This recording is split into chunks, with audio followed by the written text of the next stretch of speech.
today on the Modern Motherhood podcast. I'm your host, Julie Lyles Carr, and this is a special edition. Yeah, moms, we are living in some really interesting times. And after some conversations and texts and email streams with our production team about all of this situation with coronavirus and being a mom in these times and trying to figure out how to navigate forward as a parent and as a coworker and all the things in such a historic piece of time, we decided that it would be helpful to our community to come on here and talk a little bit about a lot of the things that are difficult for us in this season, the things we're struggling with, and some ideas for how to navigate well through this season. So I just want you to take a pause, get those headphones in, and let's talk about what it means to be mothering through coronavirus. You know, one thing that's interesting for us here at the podcast is we're able to see to some degree where a lot of our listeners are listening in from. And we have listeners, we're so thankful to have listeners from all over the world. And we have a lot who live in the Pacific Northwest in the Seattle area. And one of the things that we think is really fascinating about that is, of course, the Seattle area was here in the domestic U.S., one of the places that was hit first with all of this. You know, our listeners in Seattle have been dealing with the realities of the coronavirus on our soil for a lot longer than the rest of the country. So for those listeners in the Pacific Northwest, you are probably already somewhat experiencing cabin fever, a little bit weary. You've already been dealing with the realities of this a little bit longer than the rest of us across the U.S., who just in the last few days are beginning to see some things take speed. We're starting to see a lot of events be canceled. We're having different city leaders and state leaders begin to really start to enforce the things that we hope are going to flatten the curve. Now, when I say flatten the curve, what that means is all of these measures that you're seeing taken, things like, you know, having your favorite restaurant not available to go to. Maybe you can get takeout from there, but you can't go and actually hang out and sit there. Starbucks has just announced that they're going to go to a system where you can get that needed cup of coffee on the go, but you can't stay and hang out at the coffee shop. The reason that a lot of retailers and churches and other places are going to this is we know that when people are in less contact with each other, it definitely drops the contagion rate. And so that's why you're seeing a lot of places go to this. And so for a lot of us, we are just now catching up to what some of our listeners have been dealing with for a couple of weeks now, which is this place of seeing daily life interrupted in a pretty dramatic way when it comes to how we interact as community, when it comes to how we're accustomed to being at work or at school or at our places of worship. This is really something unique and something very different than most of us have ever experienced. So there are a few things that I want to talk to you about today, and I want to give you some hope. I don't at all want to be dismissive of the fears and the anxiety that you may be feeling or the frustration that you may be feeling when it comes to the way that all of this is being navigated. You know, I know just taking a look at my own social media within my own social circle, I have people who are on just about every point of spectrum you can be on this. People who think it is ridiculous, the measures that we're taking, all the way to people who, before any of the city stuff came out or government stuff or state stuff came out, had already determined for their family that they were going to go ahead and self-quarantine. So I've got people in my world who are doing all the things and have all kinds of different attitudes and approaches toward it. And that brings up the first thing that I want to talk to us about is that in a situation like this, you really need to know your own personality. Because if you know your own personality, then you can identify areas in which maybe you're being a little too dismissive, or maybe you're being a little overly anxious. And that is not to shame anybody for the response they're having. That's simply to say that helps us understand how maybe the way we're dealing with it is different than how someone else is dealing with it. And it allows us to give a little bit of grace. You know, some of you, and definitely I have this within my own family, you came wired into the world with a little bit more anxiety. You just take things very seriously. Things that feel unsure to you or unstable have an even deeper impact on you. It's really interesting. My husband and I, a few years ago, took the 23andMe test, the DNA test. And this is not a plug for 23andMe, although, hey, we'd love to have them as a sponsor, right? But we took those tests and we had told our kids we would do it. So we gave it to each other for Christmas. And a few months went by and we hadn't done it yet. And so finally we cashed in that card and we got those testing kits. And I came home one day and walked into my office. I came in from a speaking event and Mike was standing there and I said, "What are you doing?" And he was, and he wouldn't talk to me. He had his mouth closed and he was doing this weird thing with his mouth. And I was, what is going on? And as it turned out, he was spitting into the little vial that you get from 23andMe when you start doing the DNA test with them. Now, what is hilarious is I looked at this vial and y'all, it was full of spit. I'm talking, it had so much saliva in it. And I looked at it and I went, honey, and I looked at mine because I pulled mine out of the box as I realized what he was doing.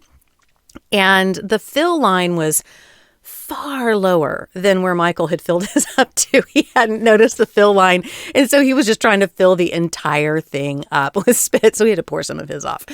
Maybe TMI, but that was our experience with taking the test. When we got the results back, it was really interesting. We discovered that we are way similar in a lot of our genetic background in terms of our Scotch-Irish heritage, in terms of some of the other things that showed up. But over the years since we took that DNA testing, there have been further identifiers that have come up as they've gotten more and more robust and as they've gone further in being able to identify certain things. And one of the things that I recently was contacted about that I thought was so fascinating was this. Like I said, I've known for a long time that I have people in my extended family who really struggle with anxiety. They really do. They get very nervous, very overwrought about a lot of things. And to tell you the truth, I am more wired that way too. I can really get worked up about stuff and it sometimes feels beyond my control. My heart rate will go up. My energy levels will go up. You know what I'm talking about? Where you kind of get this boost of like anxiety power where you start wanting to do all the things in an effort to try to burn off this extra energy. Well, what I learned when I got a recent report back from my DNA testing was there is a gene that is called the warrior gene. And as it turns out, I've got it both sides. Thanks, Mom and Dad.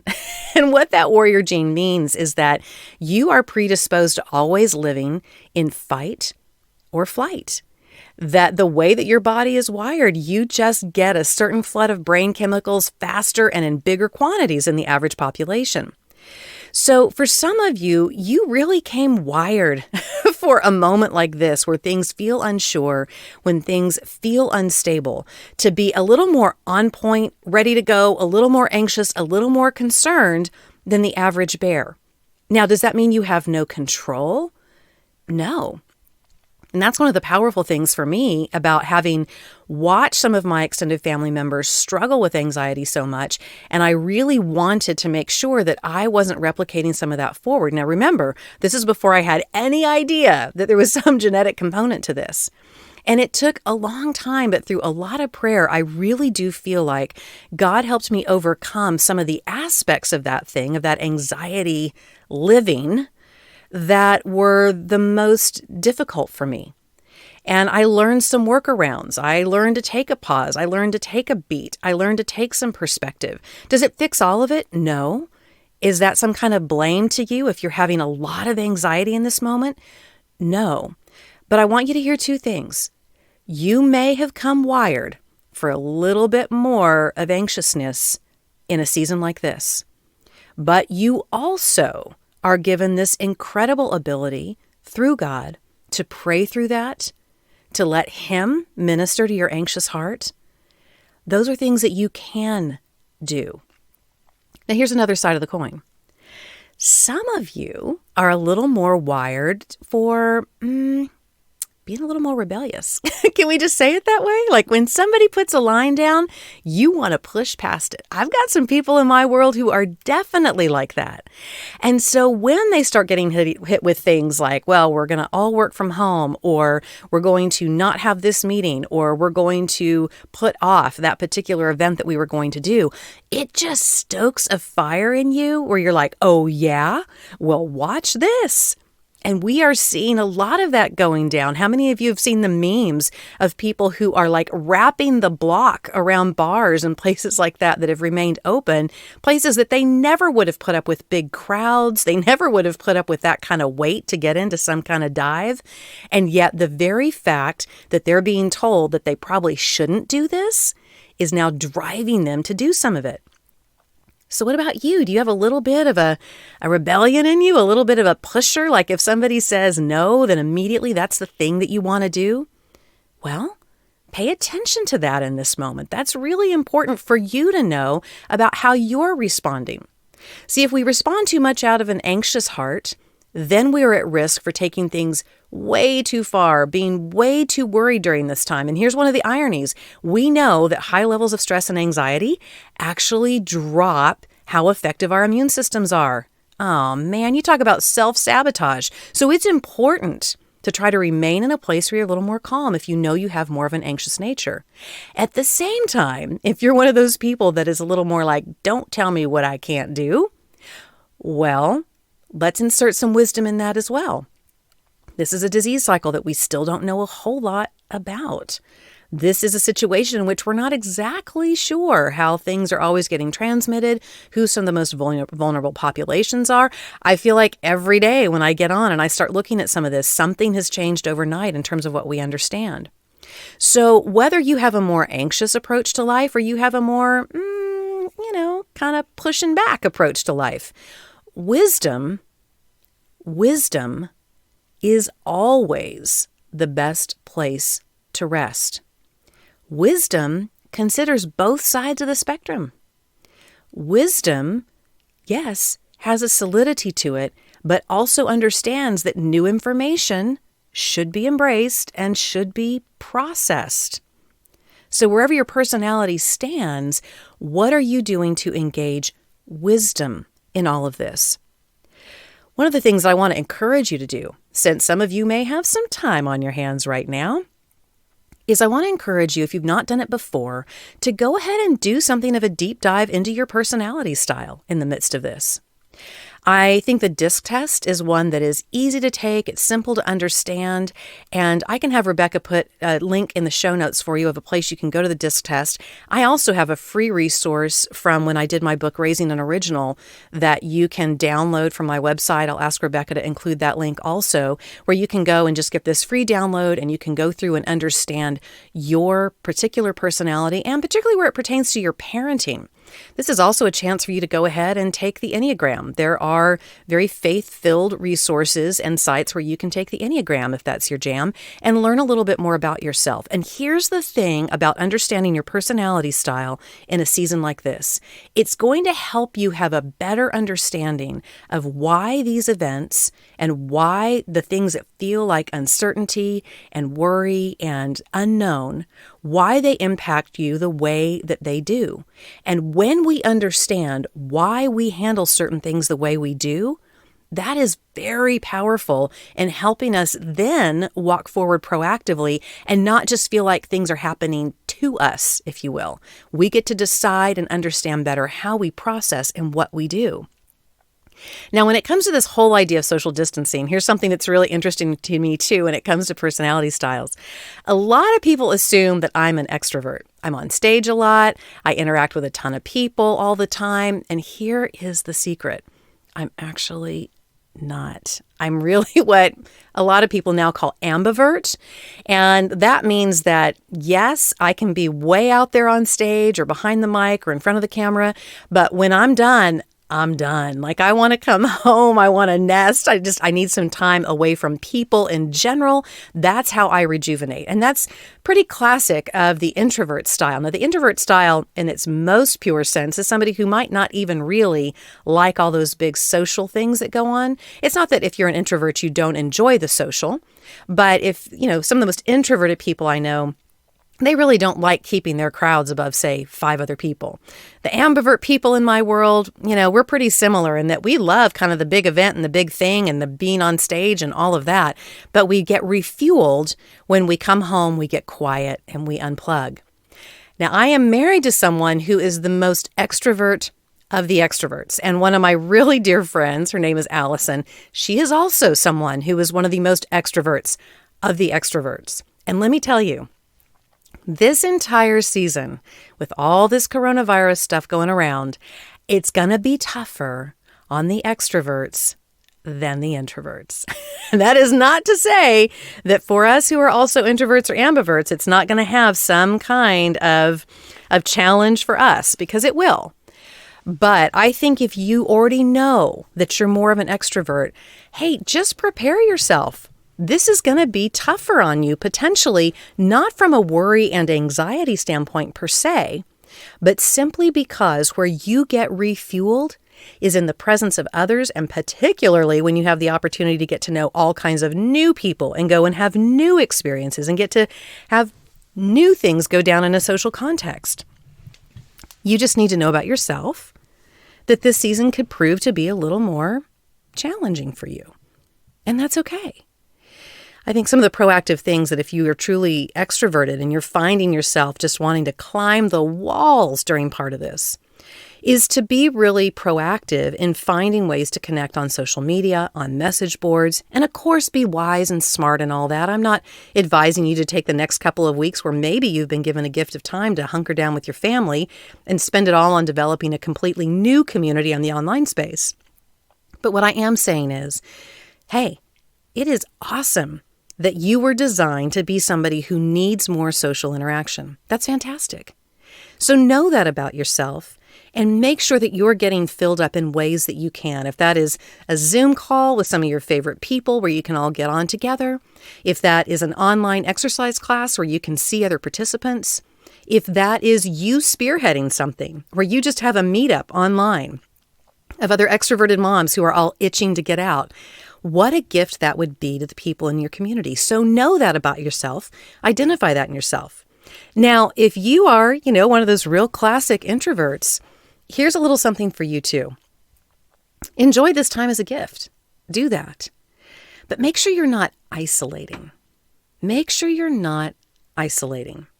And the reason I say that is this, is somebody who really understands how it feels to be somebody who really appreciates time alone, who gets refueled in that way.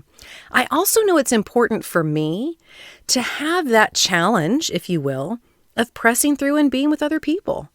There is a value to that, very much so.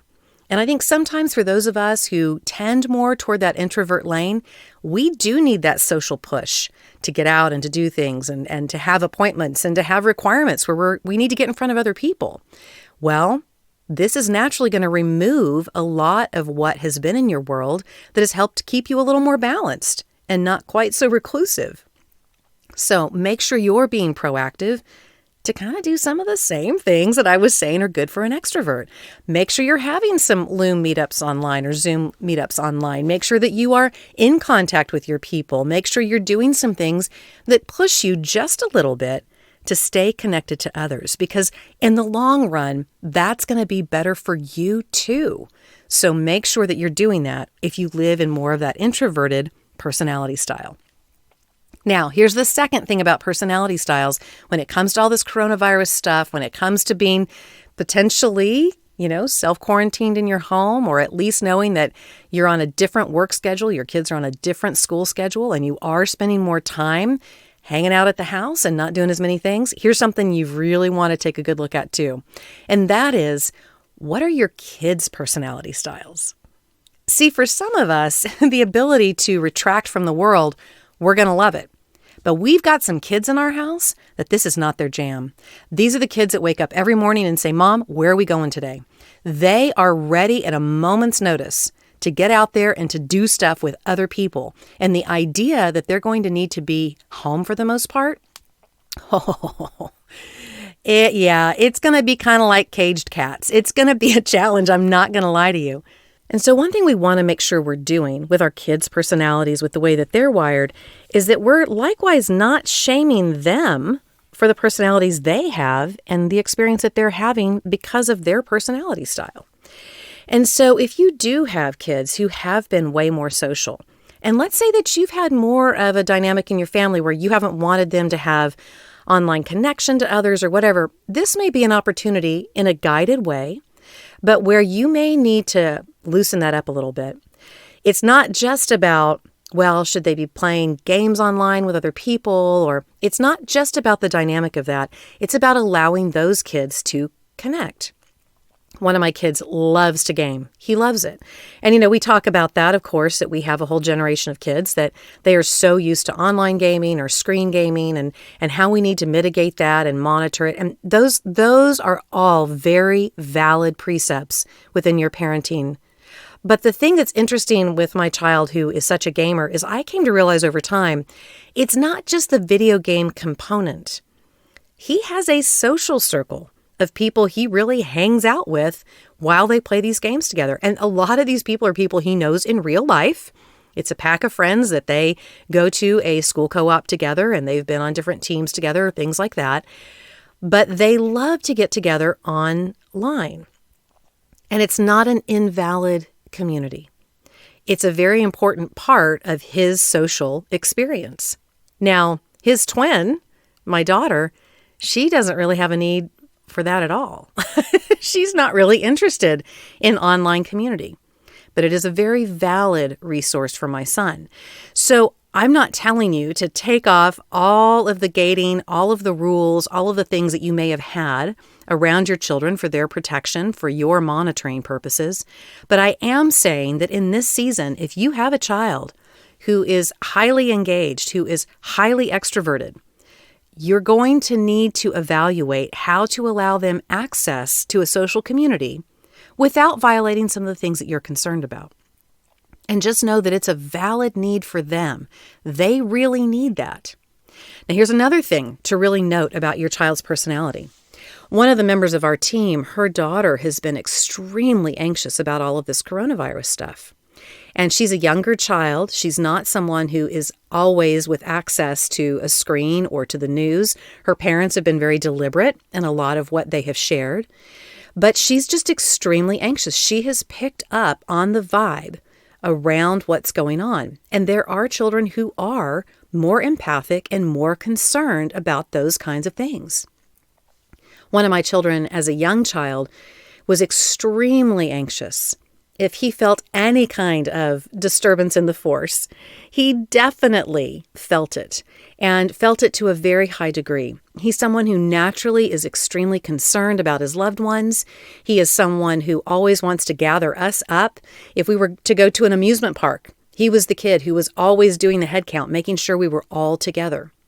And so in scenarios like this, and of course I realize this is unprecedented for us, but in a season like this, where we're facing something we haven't faced before, where we see government and state action beyond what most of us have ever seen before, it is important to know that some of our kids are going to feel that anxiousness a whole lot more.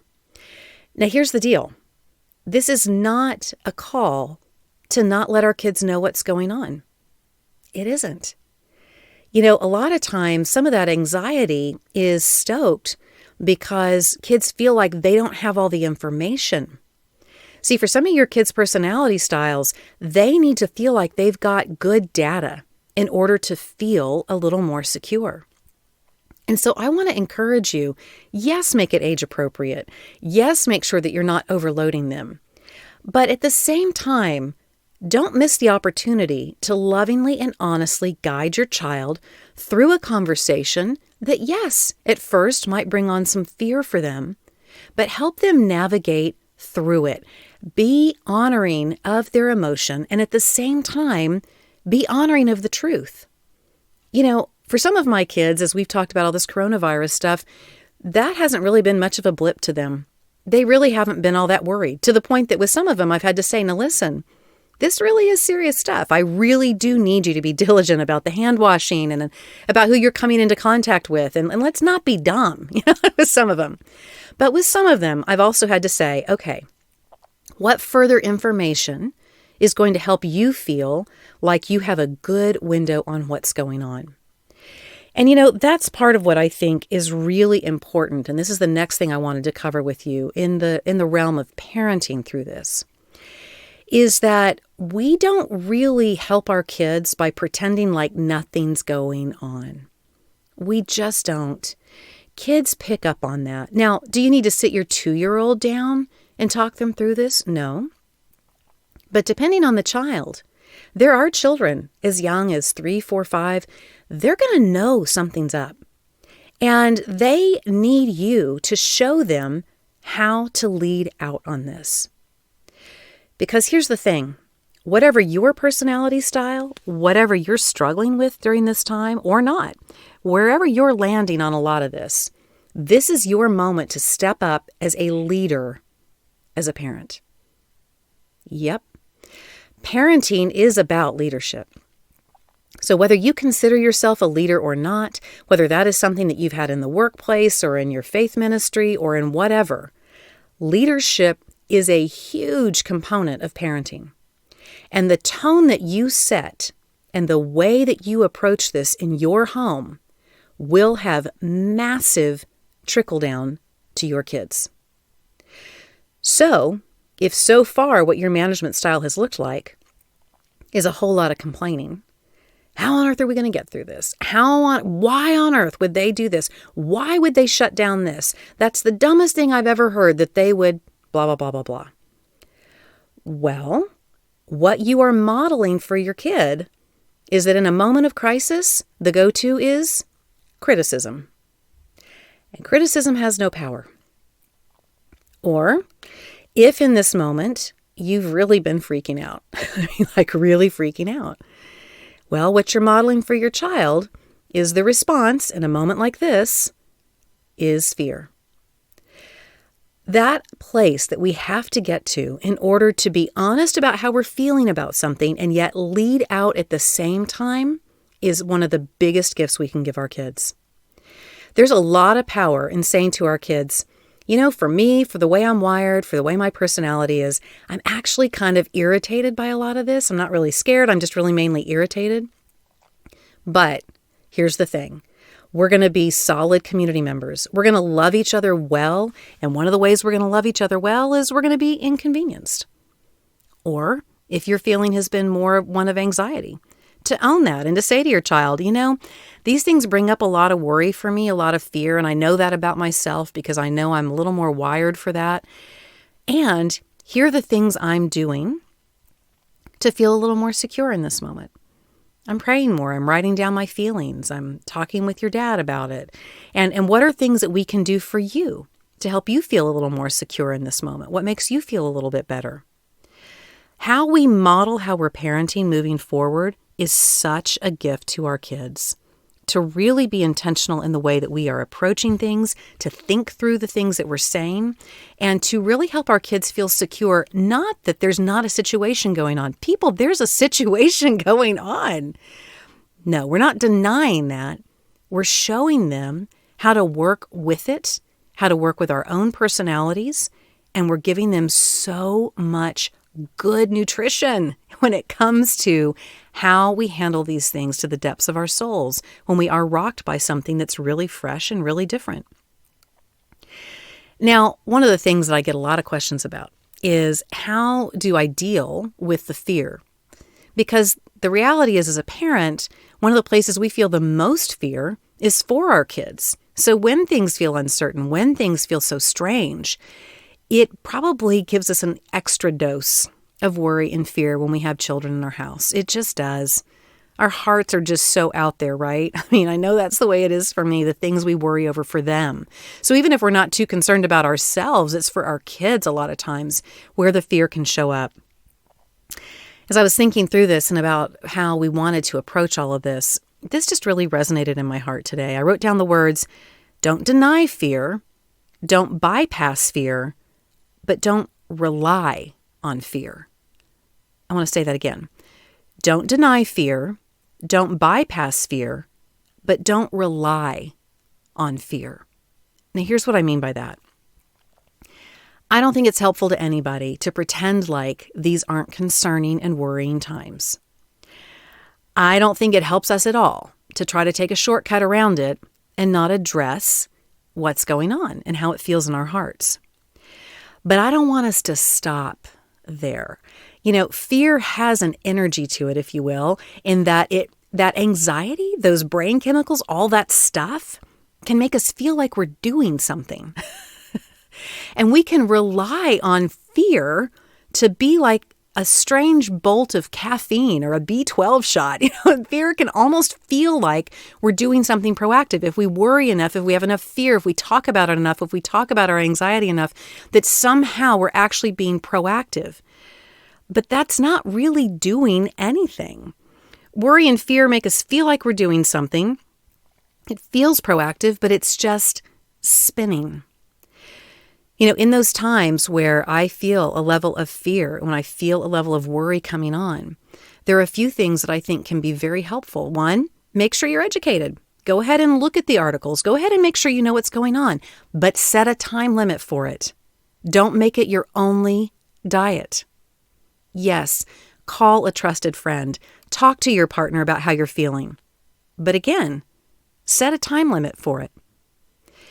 And then that other place that we can take that kind of buzz that fear and anxiety give us and use it for good, determine something truly proactive. What is something you can be doing that is a help to your community? Have you contacted that older couple across the street and let them know that you've got some resources if they need something, or if they need somebody to run out and get something for them? Have you done that? Have you been in touch with people in your faith community to say, is there somebody we should be checking on? Or somebody who, because of the lack of work, sure could use a gift card or some funds advanced their way, maybe in an Amazon store, something like that. Because there are people who are being impacted at a very high level beyond just being inconvenienced. And if you're in a position where you can reach out and help alleviate some of that for them, well, that's an excellent place to deposit the buzz you're getting off of fear and anxiety, to use that energy for something that's proactive. 2 Timothy 1:7 says that, we have not been given a spirit of fear, but of power and of love. And some translations call it self-discipline or a sound mind. When it comes to combating fear, self-discipline is something that we have to activate. That's one of the places that really helps us combat it. And that self-discipline can be the agent by which we look outside our circumstance and we look into helping someone else. That's when the best of us can show up in situations like this. So let's just remember, you've got a personality style that's definitely going to be a filter for how you're experiencing the situation. Your kids have a personality style that's definitely going to be a filter for how they're experiencing this situation. Fear is understandable in a situation that is unknown and uncertain and is still unfolding. But don't deny fear, don't bypass fear, and don't rely on fear. Let's be proactive to model for our kids what we want them to see. In Deuteronomy 6 and 7 and Deuteronomy 11 and 19, it's very clear that we're supposed to talk about faith, model for our kids what it means to walk in faith in all circumstances, not just Sunday school. When we're walking, when we're sitting by the fire, when we're eating dinner together, all those places are excellent times for us to show our kids and explain to them how we are navigating this unprecedented season in our country. Now, I would be remiss if I didn't mention this too. Y'all, the hoarding stuff, come on. No matter your personality style, hoarding is selfish. Hoarding is not going to help anything. Hoarding is actually going to make things worse. So if you want to feel like you're being a little bit rebellion and you're going to grab one more pack of toilet paper than you need, well, you've probably just extended the time that there's going to be more for you to feel like you need to rebel against, because more and more restrictions are going to be put in place to try to combat that. And if you're hoarding that one more package of toilet paper because you're fearful, once again, it only is going to make this go longer because now more and more people are going to see your activity and they're going to hoard more. And that is one of the biggest contagions of this entire situation, is that we are seeing people react in ways that then enforce other people reacting those ways. And we are creating a whole situation that doesn't even need to exist. We are not in the throes of a natural disaster in which we don't have running water, we don't have electricity, we have environmental issues that are coming against us. That is not what is going on here. And so the reason, the psychology behind why we are reacting as if this is a natural disaster of that scale, an environmental disaster, is because that's kind of our go-to in situations like this. I mean, make no mistake, if you're hoarding out of a sense of rebellion or you're hoarding out of a sense of anxiety, it is all coming from a place that you're reacting to some level of fear. We've got to be leaders as parents in these situations, and we've got to be leaders in our communities. We teach our kids all the time, don't take more than what you need. We tell them that. We've got to live it now. And if you are someone who has started hoarding things up, stop. Stop. Take a true stock of what you have and what you need for your family, and then let's rely on God. You know, when the Israelites were in the desert and God was providing for them, He was very clear with them. He provided their daily needs, and then on one day of the week, they got to gather a little bit extra for the next day. And that was it. And anything that they began gathering beyond that simply spoiled. Let's not miss the spiritual lesson in that. Let's not exchange today what we could be believing and exercising in selflessness. Let's not hoard up in a way that is selfish and create something that's going to be spoiled on the other side in terms of our spiritual learning and treasure when we press through and get through this season of time. I saw this quote from Bob Goff, and if you haven't listened to our episode with Bob Goff, you can go back and listen. It's episode 15 when we had him on. I love this quote of his that I found today. The way we deal with uncertainty lets us know whether Jesus is ahead of us, leading, or behind us, just carrying our stuff. And may I even say, behind us carrying our toilet paper? Hey, I'm going to read it again because I think it's so good. The way we deal with uncertainty lets us know whether Jesus is ahead of us, leading, or behind us, just carrying our stuff. I think that's such a profound way of looking at how we're all navigating this season. I want to make sure that you know that in all of this, All Mom Does, which is the imprint, if you will, it's the ministry under which this particular podcast is housed, that is such a phenomenal community for you. Make sure you're getting on the socials. You're going to find moms there who are dealing with a lot of the same emotions, a lot of the same questions, a lot of the same challenges that you are in this season. It's a place where you can make new friends. It's a place where you're going to find community. And it's a place where you're going to find resources where you are able to say, okay, I'm struggling with this. How can I navigate this? And you're going to find people who have walked through, who have a lot of wisdom, who have a lot of compassion for you there. So be sure and check out allmomdoes.com. That's the website. And be sure to go to All Mom Does on the socials, Instagram and Facebook. You're going to find so much community. It's going to be phenomenal for you, whether you're someone who is really struggling with fear or somebody who's really struggling and pushing against the boundaries that are being put up, whether you're someone who identifies as an extrovert or an introvert or an ambivert. You are going to find women there who are also navigating this really unique season. And you're going to find community, support, compassion, great ideas and resources. So be sure and check out allmomdoes.com. Also, I want to make sure that you go to the show notes. Rebecca is our content coordinator. Donna is our producer. They put together the show every week for you. And they also help put together these show notes, which are a great resource where you can go and find a lot of the things that I talked about today. Hey, we value you so much. We're so thankful for you tuning in every week. And we know that one of the things that's really amazing in this season is we still have the ability to get on and to connect through social media, through podcasts, through all of these things. So I hope that these ideas today have been helpful to you. We're going to have another special episode coming up that's going to be helping you when you've got kids that now you're trying to school from home and you've never done that before and you're trying to manage work at the same time. I got you, girl. I got you, because this has been my lifestyle for a long time. So that's an upcoming episode that we'll have out in just a few days. Hey, God bless you. Hang in there. And we are so thankful for you and love you so much.